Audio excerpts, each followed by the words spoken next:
Welcome to Earth, but not the one you know. Numerically, this Earth has been designated the number Earth 4242. Yet, it has the same skies, the same city lights, the same people scrolling through their lives on digital screens. Yet, some things seem different. You see, 8 months ago, a strange doctor far in the West ripped apart reality, creating something known as incursions. Portals where people and things from different universes would travel to our own. And though these rifts, these incursions were stopped, some remnants remained. And here in the East, far away from the Western spotlight, a few different incursions occurred. These were psychological, emotional, more neural. You see, they started as tricks on the mind. People started to see visions of themselves as different people. These were insights of them in different realities, different Earths, being different people.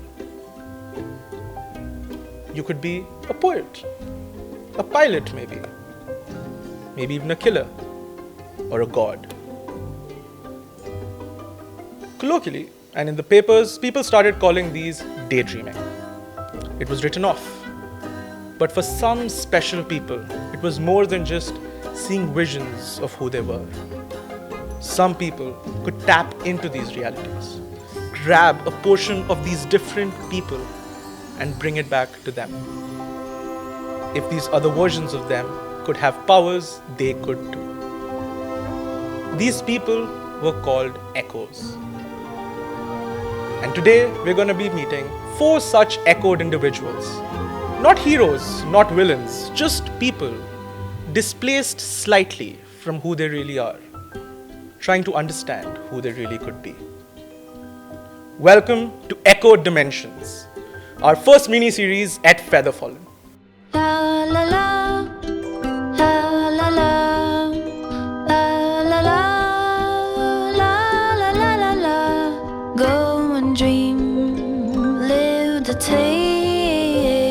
We're dreaming, can't you see?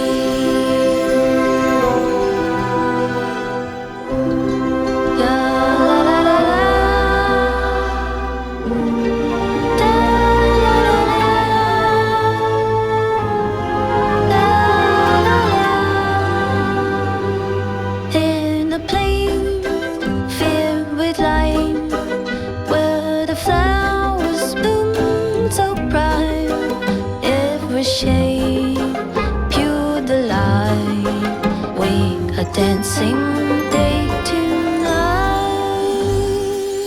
None of this would have been possible without a lot of help from behind the screens. So a huge shout out to Seldo Studios for this amazing studio space for us to shoot at. Hextasy.in for being our 3D printing partner, who provided us with this GM screen, dice stars, dice trays, minis, and so much more. And Runes of Sarah for custom made dice for all our characters here today. I am your game master, Niranjan Bharati, and you can also call me Grace. And joining me on this marvelous misadventure are 4 very disconnected individuals. Please join me in welcoming Asis. Hello. Glasses on, glasses off. I am Asis. I play TTRPGs online. My online presence is lesbianing just about everywhere. And I like to have a lot of narrative and be very chaotic and improvise a whole bunch.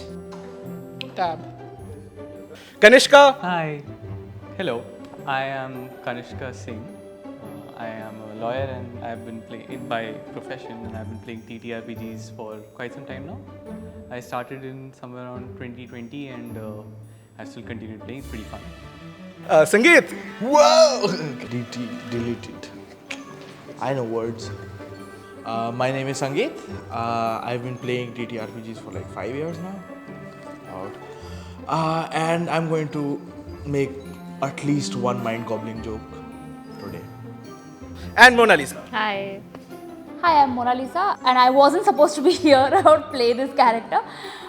It is actually Ginny's character and unfortunately Ginny fell sick a couple of days ago and I had to fill in. I have been playing TTRPGs for a while now, about a couple of years. But I really started playing TTRPG like last year onwards, D&D, etc. And it has been so much fun.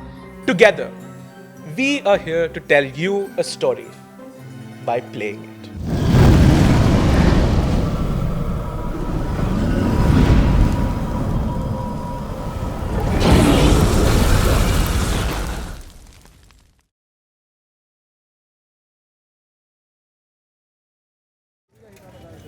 Welcome to New Delhi.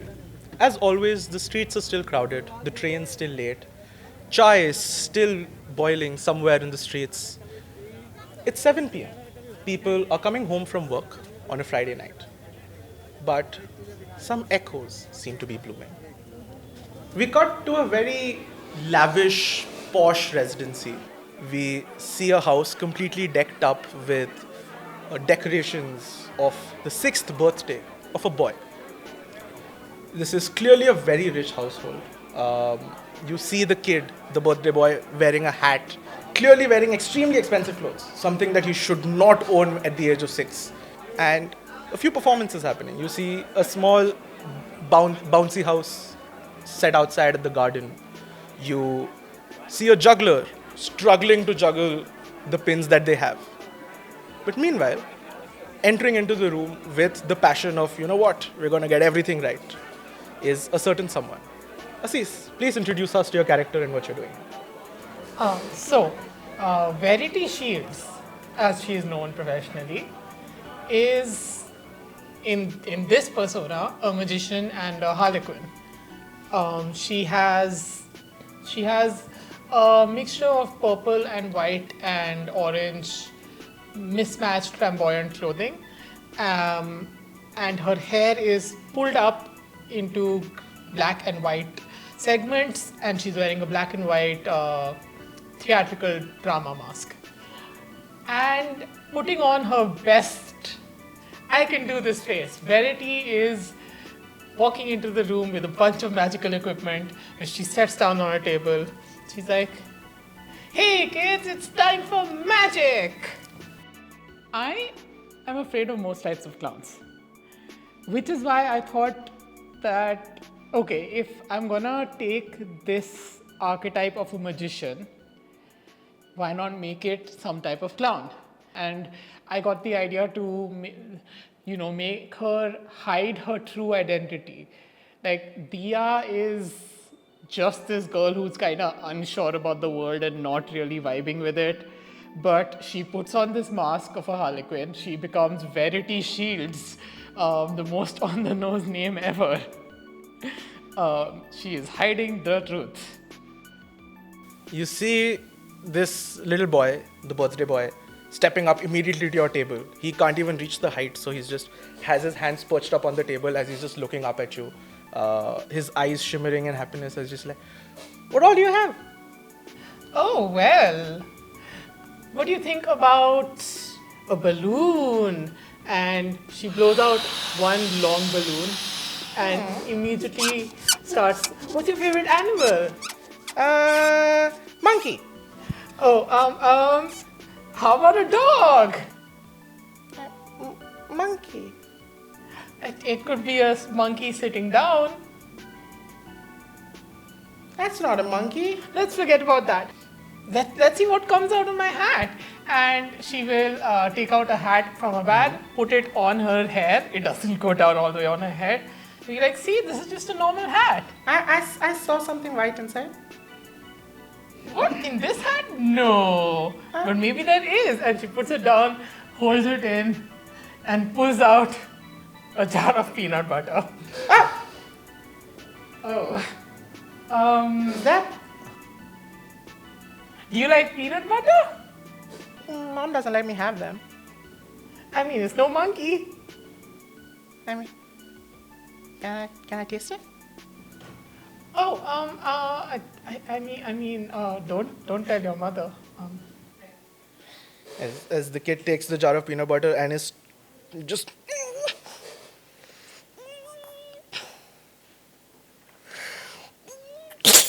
as the entire can breaks and you just see peanut butter over his face. Oh, see, magic! And as you say magic, the clear sound of the jar breaking, you see a few more kids rush up, and there are just kids that are just like wiping fingers off of this kid and taking fingers of peanut butter as the mom runs in. You see this mom, she is very tall, around 6'8". She extremely thin, very lean, very pale skinned.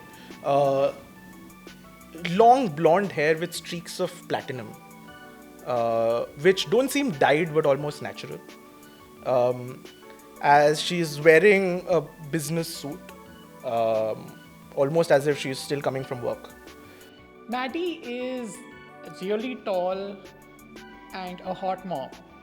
Now, of course, Asis is frothing at the mouth over this. I'm not really sure where Dia/Verity stands with this. Apart from the fact that she's intimidated, she is probably messing up this child's birthday party, and the giant hot mom is probably not gonna pay her for this. Oh my god, Artie? Is that peanut butter? It's a part of the magic trick. He's allergic to peanuts. Oh no. As you suddenly start to see the kid just like, he's still harboring, but you just see his face slightly swelling up. Oh no. As Oh no. No, give that back to me. It's all over me.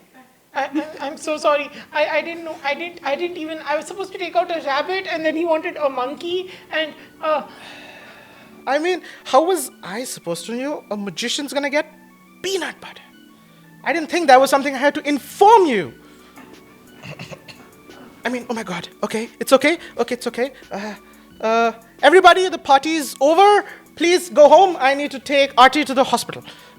As she just quickly picks her son up in her arms and just takes him to the side, puts him down on the sofa, trying to go to the first aid, and just looks like, get everybody out! oh, everybody, like out this way, please, out, and just tears streaming down behind her mask. As everybody is just confused, all the kids like laughing around. As some start to escape, some start to leave. You notice one individual who did catch your attention earlier as well when you had entered. A person with long hair tied into a bun, has a beard, wearing a large brown coat. He's also tall, around 6'3", 6'4", muscularly built but hidden very well under his suit. As he very calmly walks up, first to you for a second, but as he's about to say something, he stops, looks back at the mother and walks towards her to have a conversation. Oh, I guess that was nothing. As she picks him up and she comes to the door, she's like, are you leaving? I need to go. I need to take Artie to the hospital. Please. Yeah, I'm so sorry. It's okay. I'll handle things. How was I supposed to know any of this was going to happen? Please take care. I'll pay you guys. We'll figure that out. I need to go. Okay. Boss, as she looks to the side, to the man, she's like, could you please drive me to the hospital?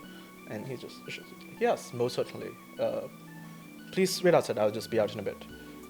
As she runs out outside the house.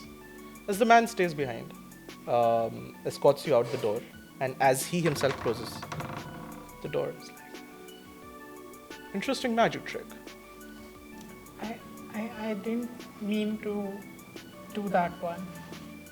What was the trick supposed to be? Rabbit. You know, the classic rabbit out of the hat. Yeah. How does a rabbit turn into peanut butter? I'm quite intrigued. Oh, I mean, the rabbit is also in the hat. Is the rabbit covered in peanut butter? Immediately I opened my eyes to check if the rabbit is covered in peanut butter. you just see a little bit of peanut butter that also got created that is just left behind inside, and you just see the rabbit also like.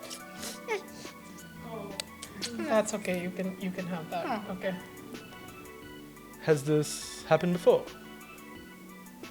Me messing up a magic show? Yeah, a lot. And what about the peanut butter? Has that happened before? I,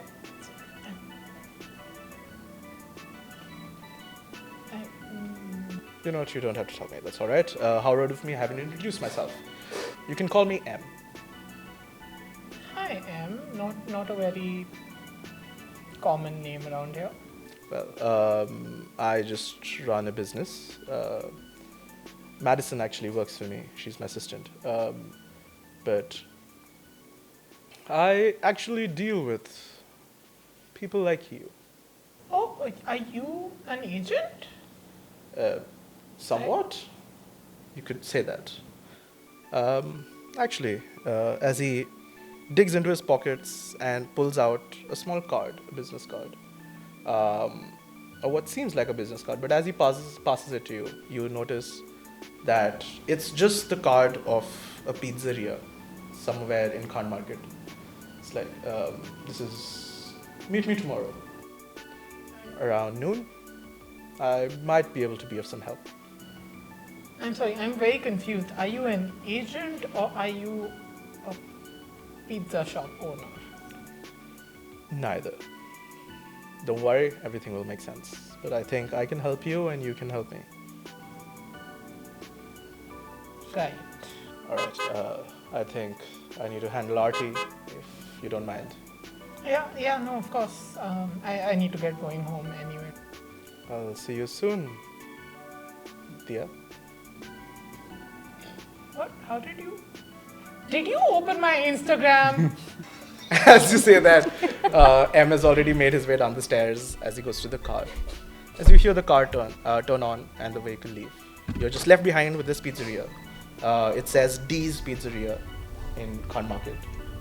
I'm just wondering, like, this guy is not the one who hired me, and yes, my real name is there, like, on my profile, you know, on the clown website where you hire clowns and magicians. Of course.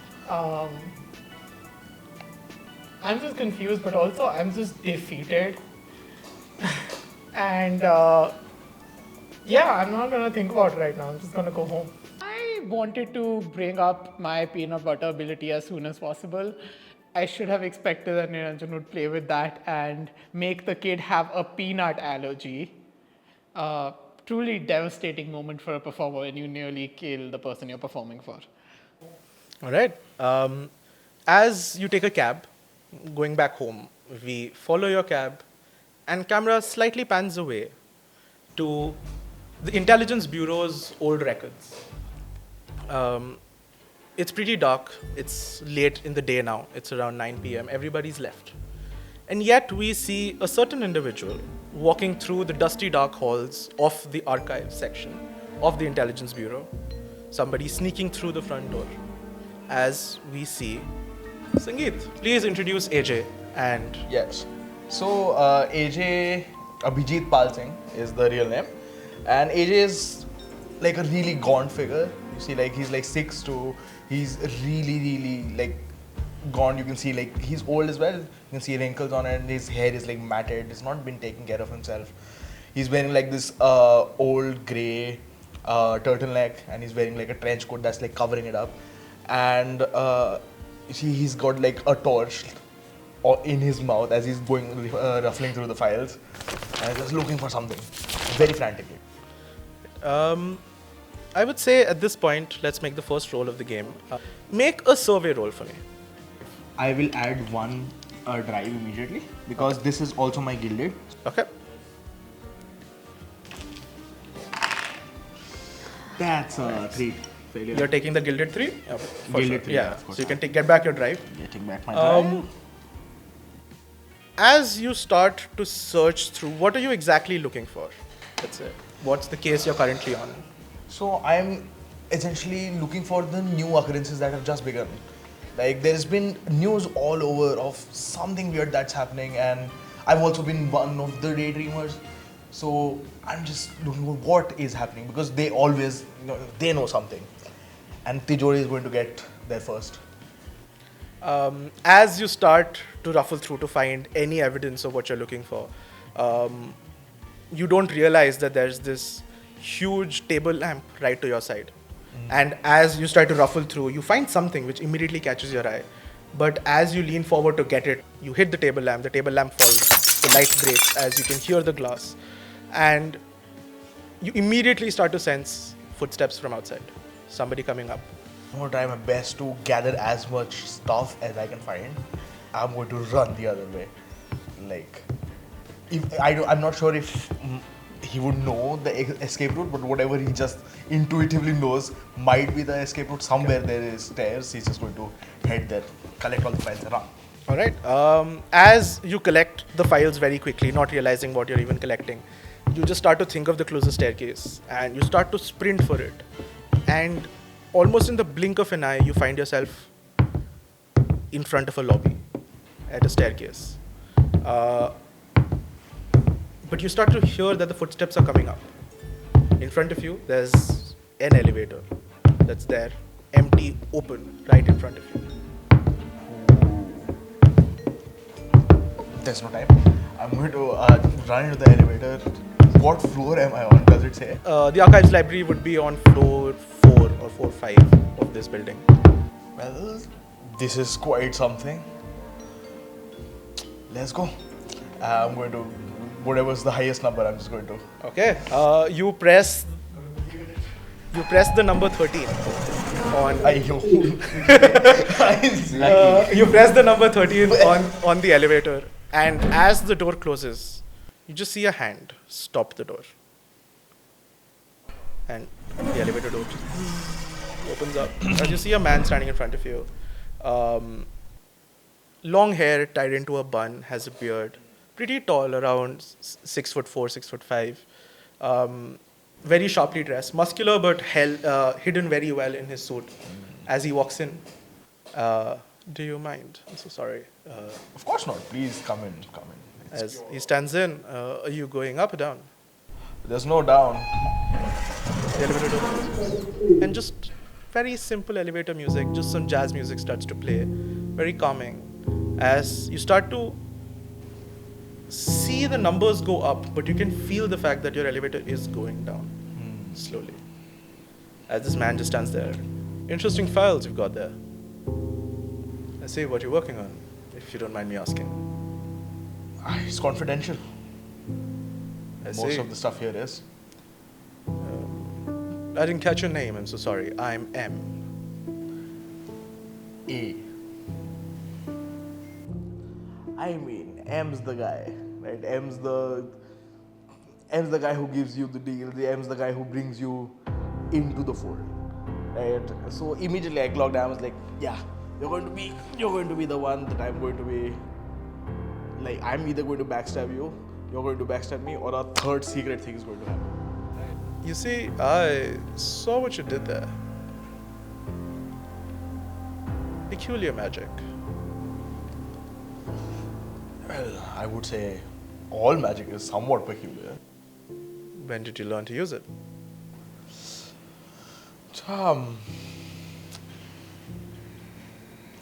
6 seconds ago. You realize those files are not from here, right? Yes, I brought them in. They're your files. There's your name on it. Is there my name on it? As you open it, you see it's not Abhijit. You see the name Pinto Montgomery. It's a file record of a different certain individual also working as a head writer for a newspaper. It's not the Tijori where you post your blogs and all your findings, but it's a completely different public newspaper. But it's accounts of a different individual entirely. But you see the photo, and it's exactly you. Yes. My folder. I say, I thought your name was A. Yes, well, it's a code name. For Abhijit? Or should I call you AJ? I see. Nice to meet you, I guess. You don't meet planeswalkers that often. Yeah, now that was a big thing because, again, I still don't know how I'm going to play that. Like that planes walking thing, because that's a big thing for like a random investigative journalist to have. He slides his hand into his pocket as he takes out a card, as he passes it to you. I think I could be of your help. Meet me tomorrow, if possible, at the pizzeria. I can help you harness these powers a little better. It's kind of my job. And in return, you could help me with something. I mean, sure. Do you work here? You could say so. We could definitely help each other. All right. Have you read Tijori? I've read some of your work, but I've read some of Pinto's works as well. I would say he's a little bit better than you. It's hard not to take that personally. My work is less writing, more investigative. So, different specialities for different people. That's all right. I can teach you how to be more like him. I mean, okay, sure. Well, I would love to see you tomorrow at the pizzeria. Time? 12 noon, if possible. Noon. Right. All right then. All right. I guess we are here. As he says that, immediately on cue, the door opens. And the door opens out right directly into the road. I think that's you. Peculiar. I'm going to walk out. I'll see you soon. I have to go further down. As he closes the door. Have fun in the basement, I guess. And Shenanigans, I mean, just as a DM, you do so many shenanigans. I have no idea. Could be hell, could be secret base, could be big government stuff. Could just be the basement. as you stand alone on this road, you start to see the card that's presented to you. And you see this card of a diner called D's Pizzeria in Khan Market. You see it's a little bit burnt on the side. And as you touch it, you immediately just feel that it's still hot, as if it was just burnt and then dapped off.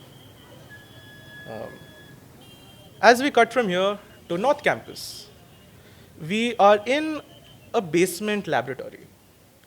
We see the board, Echo Light Agencies, as our camera goes down into this locked office of sorts that has been also been made shift into an apartment. You see everything cluttered everywhere. You see gadgets and weird equipment, high-tech equipment lying all around, mixed with laundry that hasn't been washed, cat litter spilled all over the place. Just one window that seems to be giving light into this room. As we see Dr. Dhoomketu with their cat Dhanno. Please introduce your character and what you're doing here. Well, I am Dr. Dhoomketu. I am a PhD holder, doctor, not other kind of doctor. I am a scientist. I am considered a genius and of ill temperament. I don't get along with people very well, other than Dhanno actually. So I'm right now, I'm like a medium-heighted man in his 40s. I've worked too much and studied too much, so my hair has turned like grey and salt pepper. My clothes are all like ragged. I'm wearing like a shirt that hasn't been taken care of and it's like rumpled and everything. Shirt, suspenders and pants, and I'm desperately struggling with my cat to try and get the cat away from some of the equipment that I have, and like, Dhanno, no, stop, you cannot play with that. It's not a cat toy, please. No, Dhanno, please, it's dangerous. It'll blow up the room. As you see, this ginger cat just jumps off the table onto the floor and just very sassily walks with her tail fully up as she just looks back at you once. Just walks back. And jumps back onto a different table where you just have your tea kettle, and like almost on cue as it jumps up, the tea kettle just starts to whistle as Dhanno taps it off and just sits to the side and just looks at you. What are you currently working on? What gadget, what thing are you trying to make as of now? I'm trying to actually, it's a secret, and I haven't figured it out yet. I have an idea. It's something to do with time, and I've been seeing this weird phenomena happening all over the city. People are having weird memories and weird dreams. And I have an idea, I have a theory, I have a hypothesis that this could have something to do with something that I have been thinking of for a while. So I am trying to build a gadget that might be able to, pinpoint if such a phenomenon happens nearby, so that I can maybe figure it out what it is. And what does this gadget currently look like? The prototype that you currently have with you that you're working with? Terrible. It has like wires coming out from all of these places. It's like a box, and it's like it's being kept together with willpower, and all the wires are like putting out like this and from one angle to the other, and it looks like a full hazard. So that's how it looks like right now. As you start to fidget with it, its little screen that you have pops up. For some reason, you've chosen like Comic Sans as the font for it. As it just starts to say inspecting nearby, and there's just this triple dot that just keeps loading and keeps loading.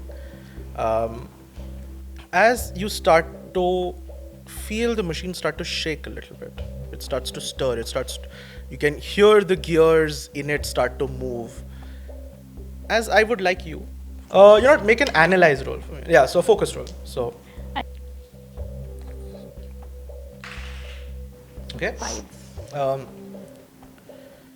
As your machine starts to whir, it suddenly stops analyzing, as it says, detected, and the screen suddenly turns red. A small tune you've added into it, this old Bollywood song, which is supposed to be the trigger for your machine, just starts to play as it starts to say, detected nearby, 10 meters away. And as that song starts to play, you just see Dhanno's ears just go. Just jumps off, starts coming closer. As your machine starts to go, detected nearby, 9 meters away. Dhanno starts to get even closer, 8 meters away. As Dhanno just jumps onto the machine, as your machine just starts to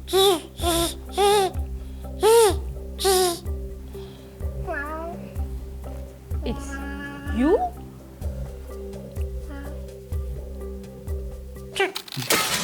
hits the machine as it just falls off the table. And it starts sparking, and so, what? Just sits exactly where the machine was. The music now completely gone.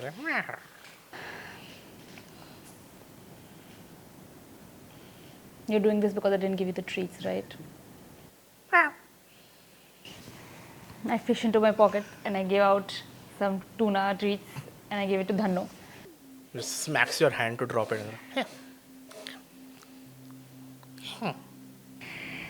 I take out more of them and I give. This time This he is- just eats it out of your hand. And just jumps down. Just with its mouth, just takes just the screen and the base chip which is still connected to it and jumps back up and puts it down. As Dhanno starts to tap the machine, as you start to just feel a force and your pieces that are completely broken onto the floor start to move, shake, as they slowly start to levitate and come back and just fix itself. Whoa. I am at a loss for words and I'm a little confused.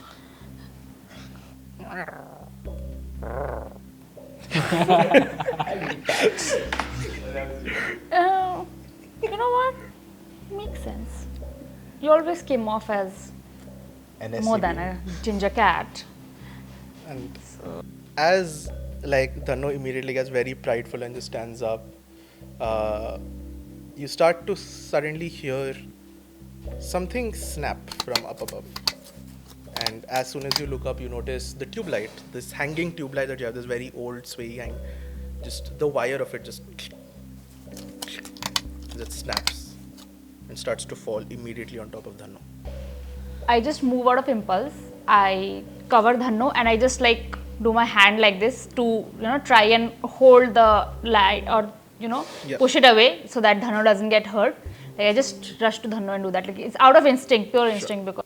I won't make you roll for it. As soon as you grab Dhanno, just instinctively, just like protecting your head, raising your hand up, you don't feel any impact. And as you look up, you start to see the tube light just also floating in thin air, almost as if an energy pulsing through you that you can slowly start to feel this tingle running up your spine. Just holding that as you move your hand down, and it's slowly suspended and put down. As Dhanno just looks up. What? You just put things back together. Stop. Just jumps down and starts to like run circles around your feet, rubbing itself on you, like in the very rare sense of Dhanno giving you some appreciation and happiness. I feel so fulfilled, and I almost, ignore what just happened because Dhanno rubbing against my feet it's a rare phenomena. As you're in that moment, you start to hear a knock on your window. As you see a head just bent down looking into your basement. This man with a beard, long hair tied into a bun, staring in.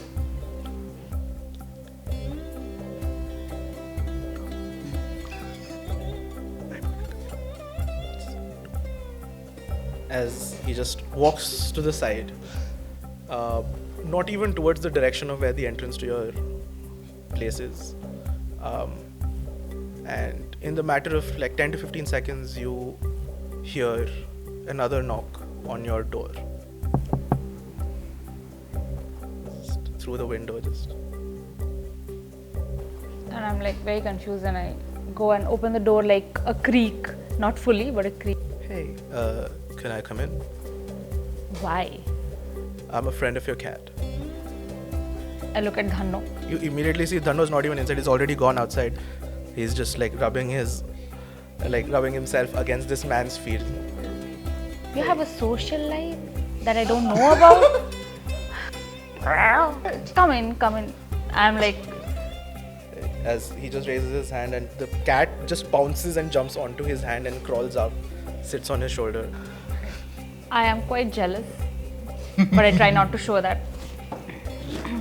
I see you're quite jealous.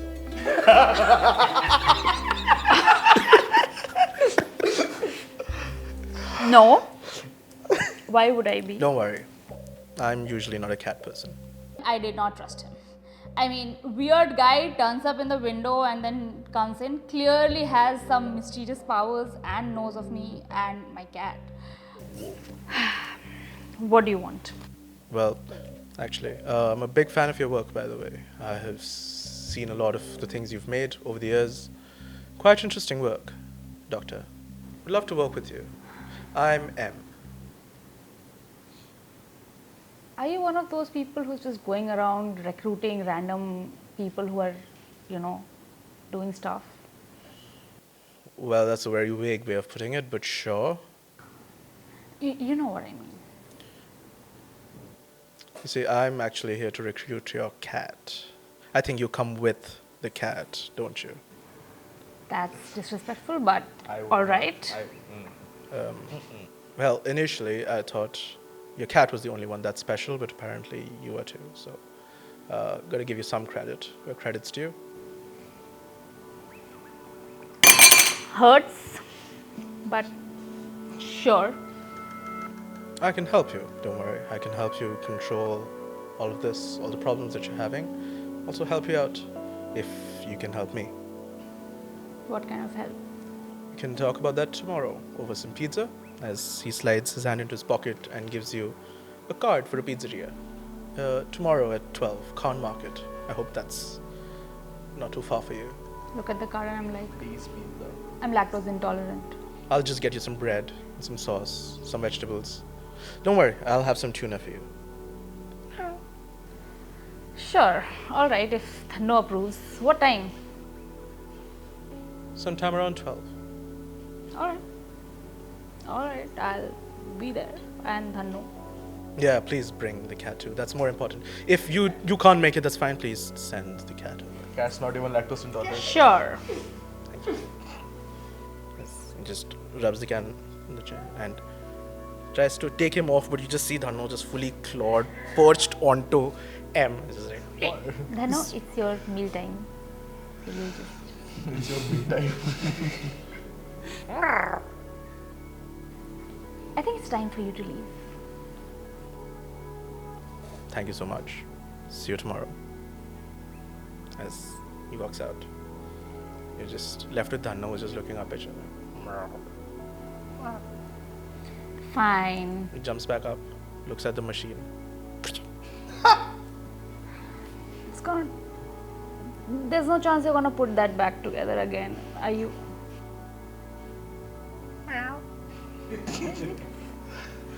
Fine. I guess I don't need it anymore.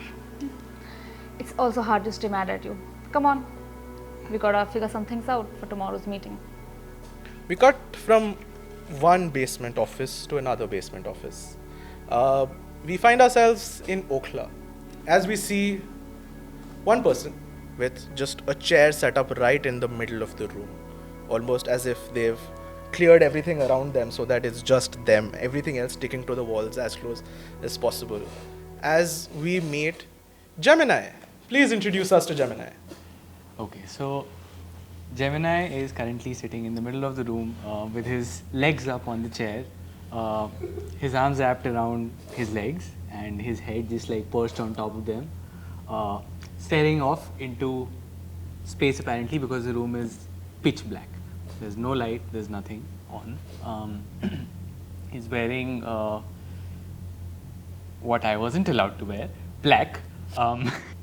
Yeah, he's just in a general state of dishevelment.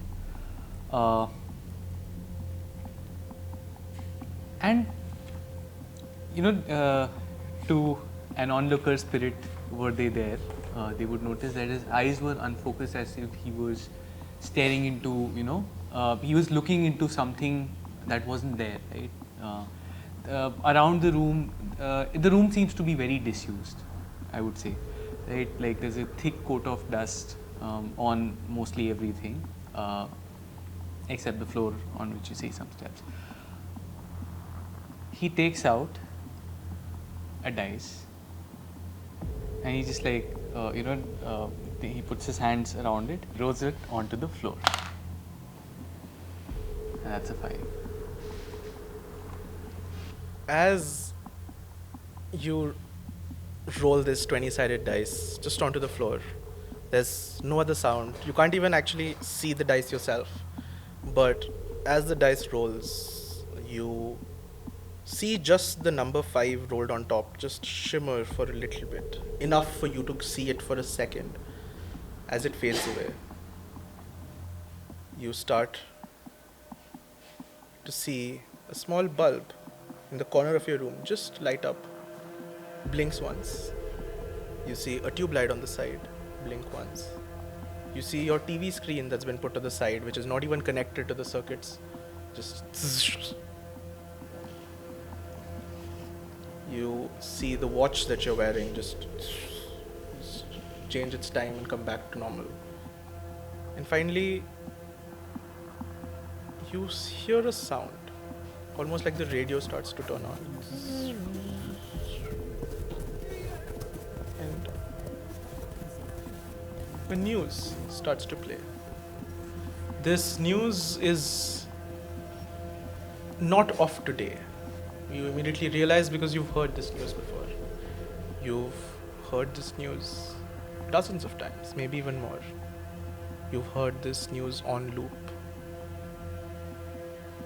This is the news about the death of a hero that happened a few months ago. A hero that was very close to you. I won't want to indulge and get more into your details.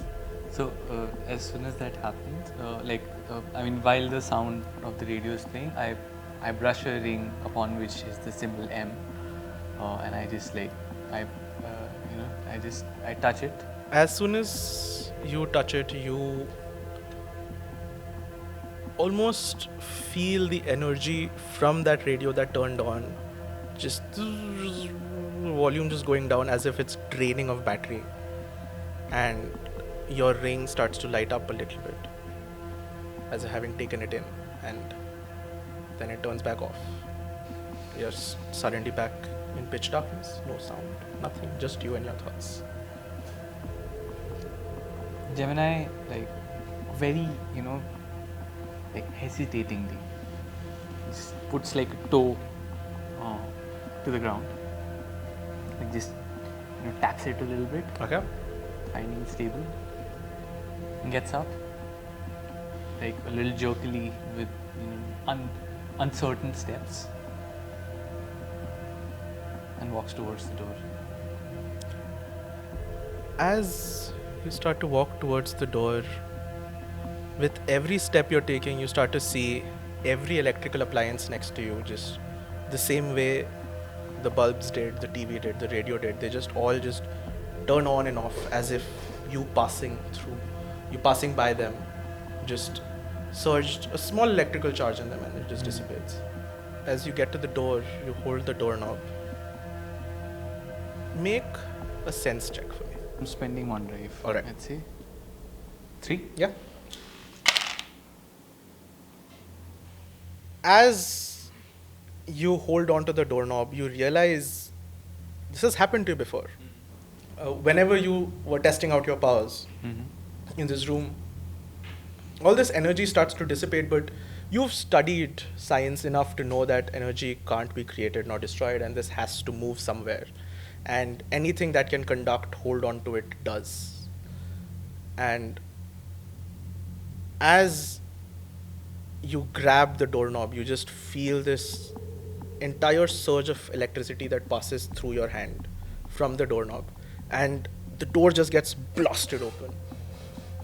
You are pushed around 6-7 feet back, and just a puff of smoke. Yeah, I'll say I have a keyhole sort of thing burnt in the middle of my hand. Got ratioed by a doorknob. As you've fallen onto the floor, being completely pushed back, the smoke starting to dissipate, you start to realize that slowly your room is starting to collapse. You start to see your walls suddenly start to crack.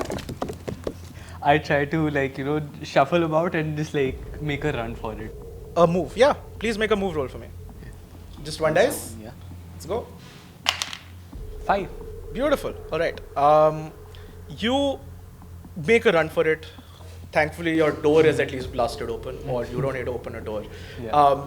As you grab onto this book that's right next to that small table you've kept next to the door where you keep your keys and everything, you grab this book, and in that delay, your leg slips.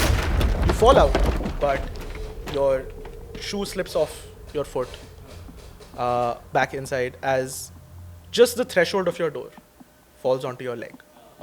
Okay. You're out, you're safe. You clearly have sprained your ankle slightly as you start to notice the puff of dust and smoke, and everything you used to own, everything your family, you and your sister used to own, everything under rubble. With the noise and everything, you start to suddenly notice a woman that runs up to you. This is currently 3 a.m. at night, and this woman, seemingly a neighbor, but not somebody you've met before, as this woman runs in quickly, "Are you okay?" God. First, I'm just a little taken aback because, I was in a weird space there, and this is the first human interaction in about a year that I've had. I just I'm Don't move. She picks up that threshold, the plank that's fallen onto your leg, just moves it aside. That looks bad. I snap back. I'm wait. And I test my leg. You can feel it, but you can sense that you can't move it very easily without your muscles hurting. I can take care of it. It's a part of my job.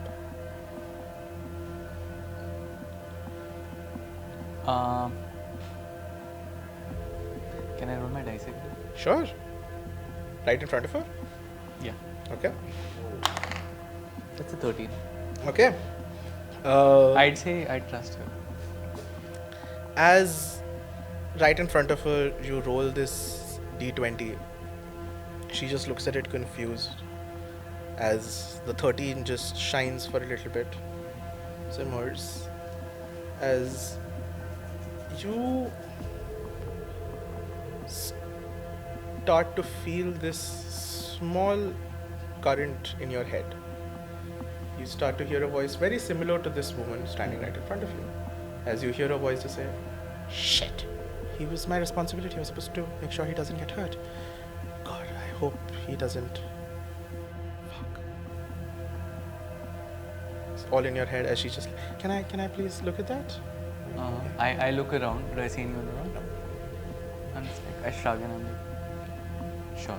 She takes your leg, puts it on her leg, and this is the first time now that you're noticing what she's wearing. You see this woman is extremely tall, around 6'8", long blonde hair with white platinum streaks, very pale skin, wearing almost like a business suit.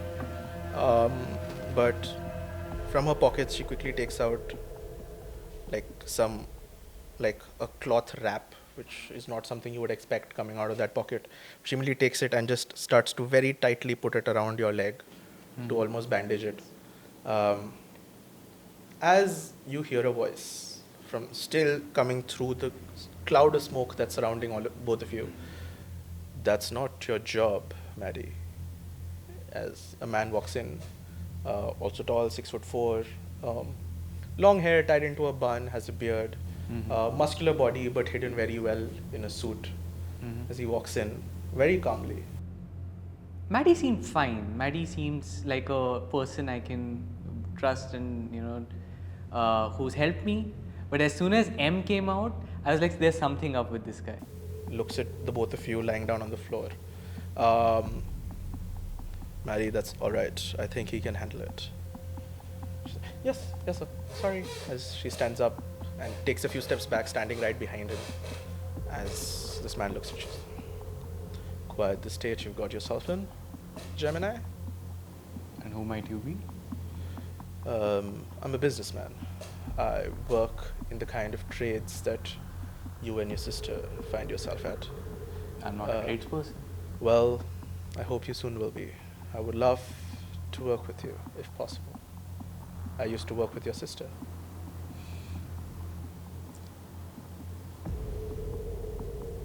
What's your favorite food?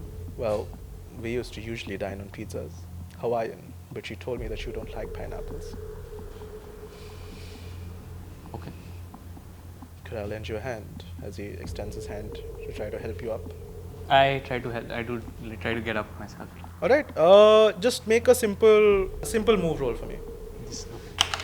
6. Perfect. You stand up, almost not feeling pain in your leg at all. As you stand up, the only thing missing in your posture is the fact that you don't have a shoe, so you're just slightly hunched on the side. So rude of me not to introduce myself. I'm M. I just touch his hand with the tip of my finger and shake it. Make a sense roll for me. Gilded. You know what? I did 0 rolls, man's done 4 rolls already. The power was peanut butter. 4. You're not using a gilded, so you don't get your drive back. As you touch the finger of this man, you immediately feel this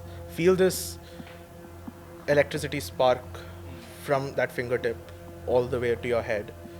As almost at the same intensity of that doorknob, you're just suddenly pushed back, almost as if repelled by a magnet. You do hear a voice though. We can't screw up this one. Need to make sure he agrees. Maddie, do you understand? And you hear her voice, even though you did not make contact with him. Yes, sir, I understand. Don't worry. We'll make sure. And I just narrow my eyes at him. Would you like to also go out for some pizza tomorrow? I most definitely will. Right. He slides his finger into his pocket and gives you a card for a pizzeria that says D's Pizzas in Khan Market. Your sister used to love their Chicago deep dish pizzas. Well, maybe you're the same, meet you around 12. I also see that you don't have a house anymore. Actually, about that, he immediately looks at Maddie, and Maddie says, you can stay at my place. I'll also need to borrow some gloves if you have any. Some gloves? Sure, yeah. I had a birthday party recently. Some clowns left their gloves. I can give you those. That works perfect. Sure. Alright, it's pretty late. I think you should get some sleep. I'll see you tomorrow. Glad doing business with you. I just nod at him with my eyes, like eyebrows up in that exact fashion. He takes a few steps away, and you can't even hear his footsteps as he just disappears. As Maddie's like, can you walk in this condition? My car is right here. We can just... I just like try, I limp towards it. As you skip towards the car, she quickly runs, opens the door for you, lets you sit in the passenger seat. As she sits in and drives you to her place, she takes you to an apartment in Hoskas. You go up 2 flights of stairs, enter a house, and you just, as you're about to enter, my son's actually sleeping inside. Let's not make some noise. I'll give you the guest room. Just sleep there. Will you leave tomorrow together? Sure. Right. Good night. I hope everything's... Gloves. Oh, yeah. She runs in. She starts to tiptoe inside as she finds these very harlequin, clowny gloves with frills. She's like, I hope these work. I gingerly take them. I try those on. It just tears slightly at your palm, but otherwise it's perfectly fine. A size too small. This should do. Thank Good you. night.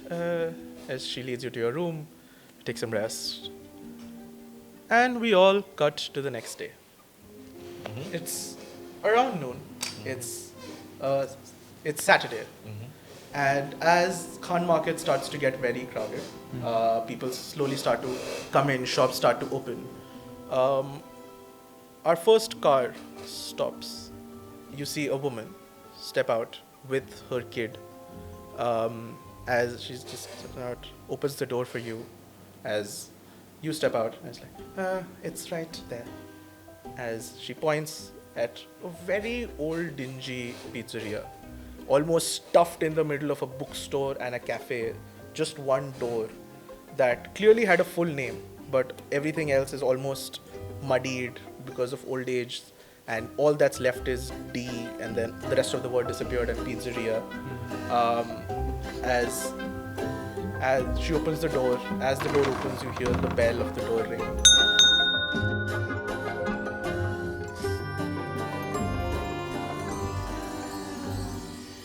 And he's just parking like a bright red Vespa. Can I roll my dice and run? See, we are just one Earth in the multiverse of different parallel universes that exist. Well, you never know when you have a villain with a peanut allergy. I think we should go. Rohini. Yeah, I think we should start from the nearest Nobody and should then go to fan out. Rohini. So many multiverses are converging into ours that it's created this space-time rift. And we need to close it. We need to find who this person is and neutralize them at all costs. Oh, Mrs. The mom, Mrs. Mom.